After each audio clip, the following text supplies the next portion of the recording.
Tak ahoj, vítajte na kanáli For Rock and Fun a v dnešnom videu sa pozrieme na kombinovanú brúsku Parkside, takže poďme na to, vyskúšame a otestujeme ju.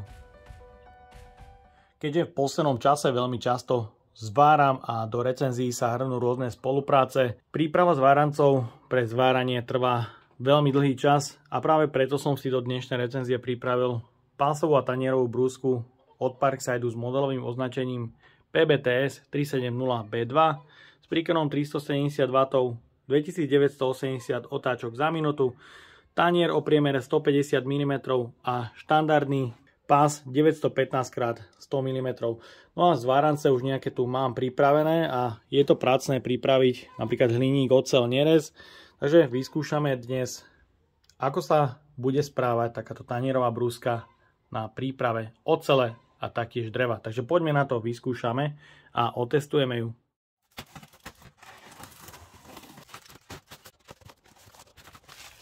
V balení nájdeme užívateľský manuál.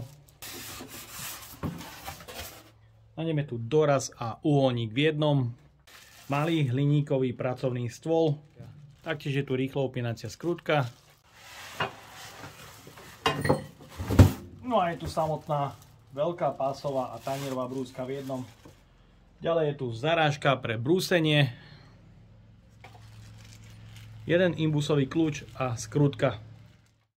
Tanierová pásová brúska v cene 80 €, odzrkadľuje spracovanie stroja, má hmotnosť zhruba 10 až 12 kg, je to kompletne vyrobené z tenkého plechu, ktorý je len predlisovaný a sú tu plastové časti, ktoré sú podľa môjho názoru také mäkšie a sú slabšie.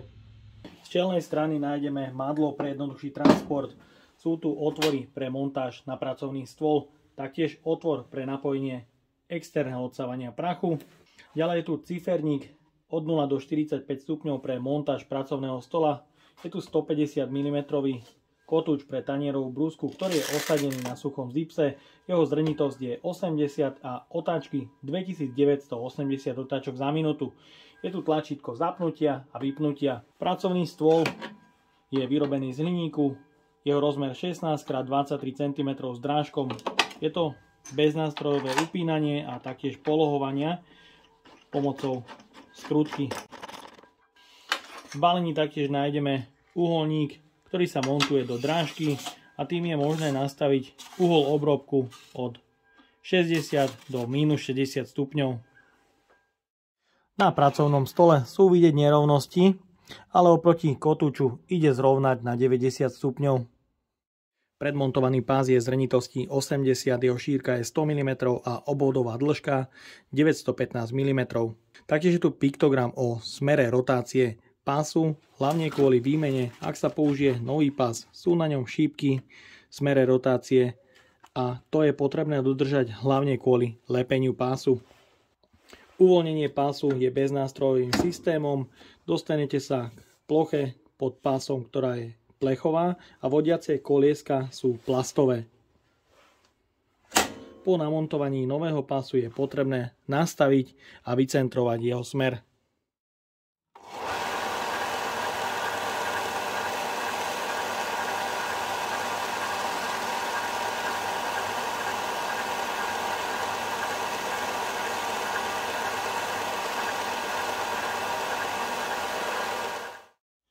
Z bočnej strany nájdeme sieťový kábel, ktorý je dlhý 180 cm.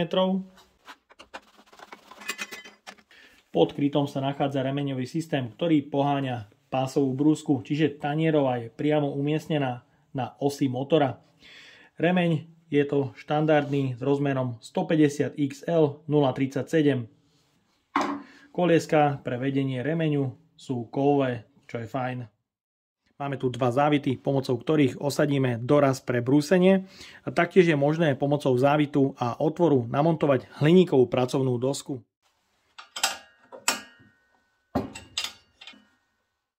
Poloha pásovej brúsky je možná v horizontálnej alebo vertikálnej polohe po odistení skrutky.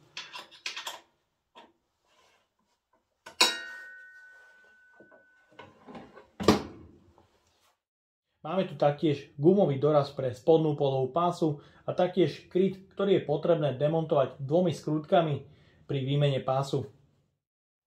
No a zo spodu nájdeme 3 otvory pre montáž na pracovný stôl. Tu mi ale chýbajú 3 gumové podložky kvôli odvibrovaniu. Pracovný stôl pre tanierovú brúsku má vôľu, pretože je upevnený z jednej strany. Tým istým trpí aj opierka pre pásovú brúsku a taktiež tým trpí samotný pás. Má extrémnu vôľu a určite by som privítal pevné namontovanie aj z druhej strany. Po zapnutí sa rozbehnú obidve brúsky súčasne.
Takže aktuálne plno odrezkov hliníka o hrúbke 3-4 mm a môžete vidieť, to šponovanie hliníka je extrémne a tu si ho bez problémov zabrusím za pár sekúnd z jednej aj z druhej strany.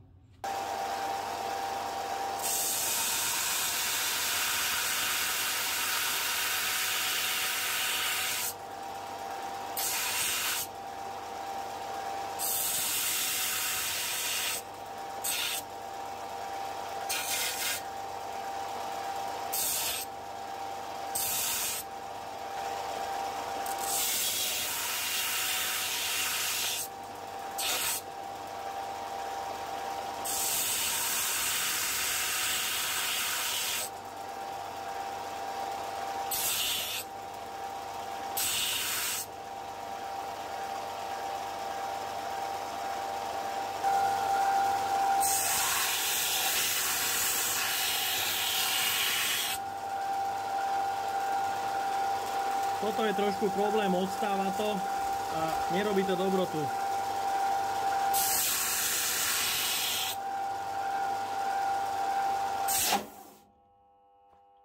Práve toto sa môže stať. Tá zarážka je vlastne nepoužiteľná. Ne?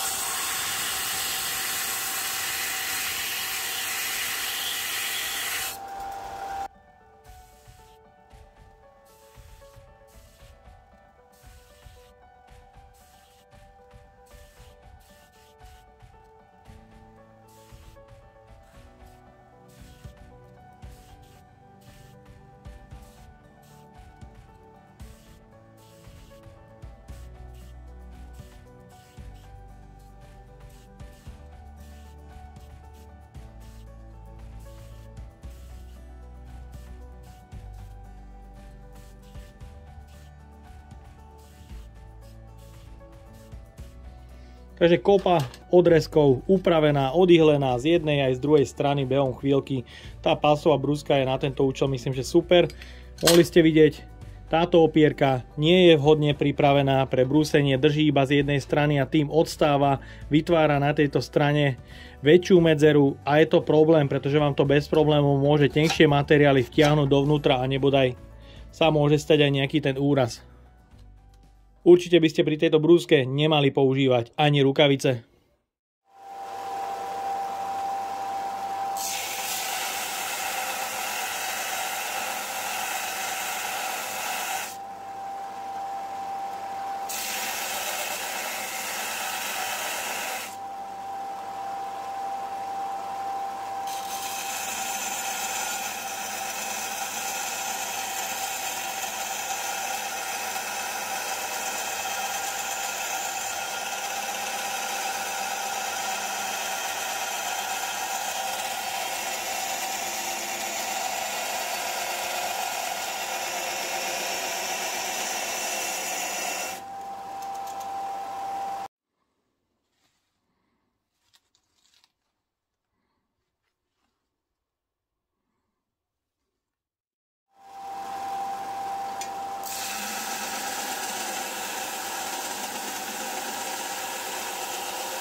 Tak a máme tu záver. Pásová a zároveň tanierová brúska od Parkside v cene 100 eur. Podľa môjho názoru na začiatok splnila očakávanie, pretože bez problémov s ňou odýchlíte nejaké joklové profily a zároveň si s ňou bude môcť pripravovať materiál pre zváranie. Výkon a sila tanierovej brúsky je dostatočná. Horšie je na tom pásová brúska, ktorú dokážete bez problémov zastaviť, ak použijete väčší obrobok. Nie je problém zastaviť pás. Je to len 370 W motor, takže je treba brať ohľad na prítlak. Určite tomu vytýkam konštrukčné prvky, ako napríklad opierku pre pásovú brúsku, ktorá má vôľu. Taktiež pracovný stôl pre tanierovú brúsku má svoju vôľu. No a samozrejme najhoršie je na tom samotná pásová brúska, ktorá má dosť veľkú vôľu, pretože je umiestnená a upevnená iba na jednej strane. Takže si myslím, že na to domáce hobby použitie môže byť dostačujúca. Ak by ste ho chceli do nejakej dielne na dennodenné používanie, určite neodporúčam. No a ja dúfam, že sa vám dnešné video páčilo. Ak by ste ma aj vy chceli podporiť finančným príspevkom, dole do popisu vkladám link na PayPal Donate. No a odo mňa je to na dnes všetko. A ak sa vám toto video páčilo, dajte like, potvrďte odber a zvonček, aby vám už neušlo ďalšie video. Ahoj.